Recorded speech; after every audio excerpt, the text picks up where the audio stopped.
배꼽 인사.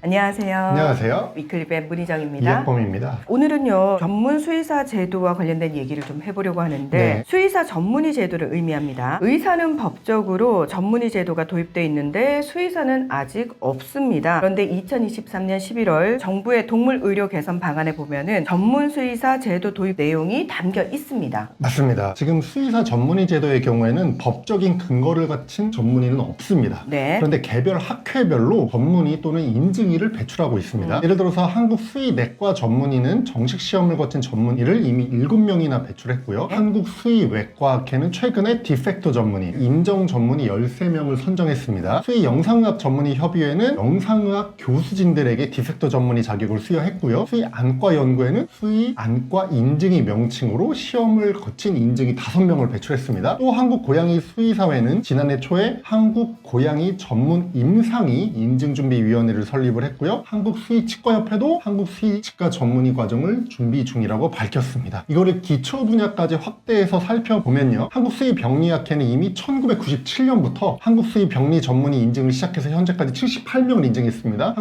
한국실험동물수의사회도 실험동물 전문수의사 인증 제도를 이미 오래전부터 시행 중입니다. 일단 법적 근거가 없는데 학회별로 명칭은 조금씩 다르지만 전문의를 인증하고 배출을 하고 있다는 건데 맞습니다. 이거 불법 아닌가요? 말 그대로 법적 근거 자체가 아직 없기 때문에 뭐 네. 합법이냐 불법이냐 이런 거를 논의하고 따질 것도 없습니다. 하지만 이제 정부에서 법적 근거를 갖춘 전문의 제도, 전문 수의사 제도를 도입한다고 하니까요. 기존에 배출되어 있던 이 전문의 인증의들을 어떻게 할 거냐 이런 네. 문제 제기가 나옵니다. 그 부분이 사실 굉장히 좀 정리가 잘 될 필요가 있을 것 같고요. 정부의 동물의료 개선 방안을 보면은 전문 수의사 인정 시스템을 총괄하는 운영 조직을 수의사회 내에 설립을 하고 2024년 전문 수의사 및 전문 과목 도입 세부 방안을 마련한 뒤에 2025년에 관련 법적 근거를 마련한다는 계획을 가지고 있습니다. 2024년에 실제 관련 연구 용역이 진행이 됐다고요? 맞습니다. 대한수의사회가 반려동물 표준 의료체계 권장안 도입 연구 용역을 발주를 했고요. 이 네. 연구 용역이 지난해 2024년에 실제로 진행이 됐습니다. 이 연구 용역에서 크게 두 가지를 다뤘는데요. 그 중에 하나가 전문 수의사 제도 도입안, 또 하나가 동물병원 분류체계 도입안입니다. 오늘 그러면 저희가 전문 수의사 제도를 먼저 소개를 좀 해드리고요. 네. 다음 주 위클립에서 동물병원 분류체계 도입안을 소개해드리도록 하겠습니다. 네. 연구진이 마련한 전문 수의사 제도 도입안은 3가지입니다. 정부 계획에 있었던 것처럼 총괄 조직 구성한 다음에 법적 근거를 만드는 것을 전제로 하고 있는데 이 3가지 안 모두 기존의 각 학회별로 이미 배출한 전문의를 곧바로 전문의로 인정하지는 않고 있어요. 맞습니다. 우선 총괄 조직을 만들 건데요. 이 네. 총괄 조직의 명칭은 KBVS가 될 것으로 보입니다.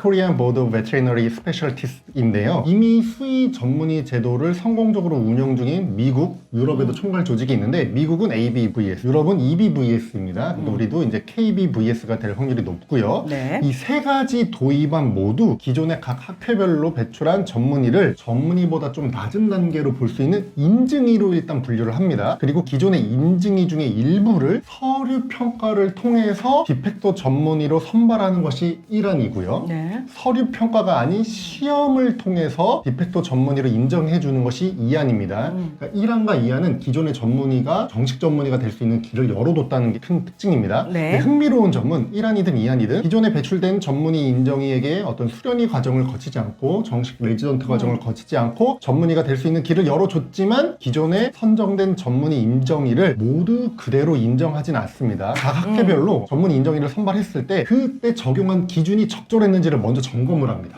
예를 들어서 역량을 가늠할 객관적인 자료가 부족한데 그냥 수의과대학 교수라는 이름으로 전문의 자격을 줬다라고 하면은 이거는 인정할 수 없다라는 겁니다. 그리고 마지막 3안은 아예 기존의 전문의 인정이 다 인정 안 하고 그냥 처음부터 시작을 하는 겁니다. 수련 과정과 시험을 정식으로 통과해야만 정식 전문의가 될 수 있는 안입니다. 그러니까 3안은 기득권, 기존의 전문의 인정이는 아예 인정하지 않는 안입니다. 근데 1안과 2안에서 디펙토 전문의라고 표현하셨잖아요. 있잖아요. 요거는 무슨 뜻이에요? 전문의 제도가 처음에 도입이 되면 전문의가 없잖아요. 그렇죠. 그러니까 이 전문의 제도를 도입하려면 처음에 이 설립하는 사람이 필요합니다. 우리가 이제 파운더라고 하는데요. 설립 전문의가 필요하고요. 그 다음에 인정 전문의라고 해서 디팩토 전문의라는 거를 인정을 해줍니다. 이 디팩토 전문의는 사실상의 전문의를 뜻하는데요. 기존에 전문의 제도는 없었지만 해당 분야에서 전문성이 있는 사람들, 역량이 있는 사람들을 사실상의 전문의, 디팩토 전문의로 선정을 합니다. 그럼 이 선정된 디팩토 전문의를 중심으로 정식 레지던트 과정, 전문의 과정을 돌려서 시험을 통과하면 이제 정식 전문의를 배출을 하는 거죠. 지금 3가지 안을 말씀을 해주셨는데 이게 확정인가요? 확정된 것은 아닙니다. 1, 2, 3안에 대한 수의사들의 생각이 다 다른 것 같습니다. 공청회에서도 이제 여러 가지 의견이 엇갈렸거든요. 네. 그러니까 이제 첫 번째 연구 용역이 끝났고 공청회도 이제 한 번 개최한 것이기 때문에 실제 전문 수의사에 대한 법적 근거를 마련하기까지는 의견 수렴, 추가 연구 용역 등이 진행될 것으로 보입니다. 이런 논의들이 나오는 걸 보니까 아, 우리나라 수의학도 꽤 많은 발전을 했구나라는 생각이 드는데 사실 반려인들도 굉장히 좀 전문적인 의료 서비스를 받고 싶어하는 분들이 맞습니다. 많아졌어요. 그렇다면 의사, 치과의사, 한의사 이미 다 법적 전문의가 있는데 수의사가 아직 없다는 거는 조금 말이 안 되는 거거든요. 자, 이제 법적 전문의 제도 도입을 위한 첫 발을 뗐다고 하니까요. 저희가 조금 더 많은 관심을 가지고 제도가 잘 만들어지기를 좀 바라야 될 것 같습니다. 계속해서 저희 위클리벳에서 관련 소식들 전해드릴 테니까 관심 많이 보여주시기 바랍니다. 오늘 위클리벳은 여기서 마무리하겠습니다. 함께해 주셔서 고맙습니다. 감사합니다.